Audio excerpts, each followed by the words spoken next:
प्रार्थना की महिमा। प्रार्थना यदि सच्चे मन से की गई हो, दीन भाव से की गई हो, संसार से हार कर प्रभु को पूर्ण स्वीकार कर समर्पण भाव से की गई हो, तो अविलंब सुनी जाती है। प्रार्थना के लिए असंभव कुछ नहीं। प्रार्थना आत्मा की वृत्ति है। प्रार्थना सीधे सीधे प्रभु से संवाद है। पुराणों में कथा आती है कि एक बार एक पपीहा पेड़ पर बैठा था, मौन में था। उसे वहां बैठा देखकर शिकारी ने धनुष पर बाण चढ़ाया, उसे मारने के लिए निशाना लगाया। उसी समय आकाश से भी एक बाज उसे ताक रहा था, घात लगाए बैठा था। विचित्र स्थिति थी, इधर शिकारी तो उधर बाज। दोनों का वासना उद्देश्य था पपीहा को भोजन बनाना, उसके प्राण हरना।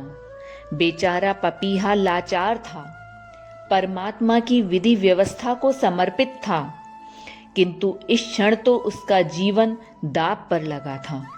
साधारण दृष्टि से उसके बचने की कोई सूरत नहीं थी। कोई और चारा न देखकर दीन पपीहे ने प्रभु से प्रार्थना की, आर्त भाव से की, पूर्ण समर्पण के साथ की।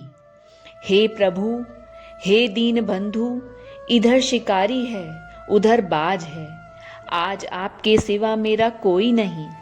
हे प्रभु, मेरी रक्षा करो, कोई चमत्कार करो।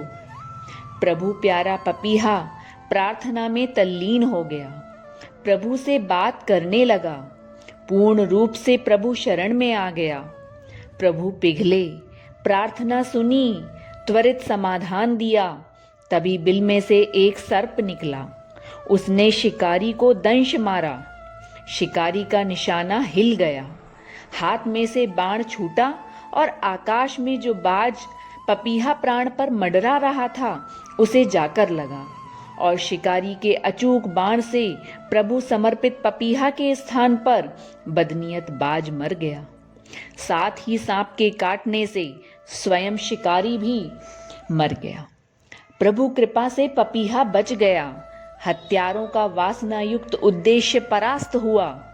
पूर्ण समर्पित प्रार्थना विजयी हुई।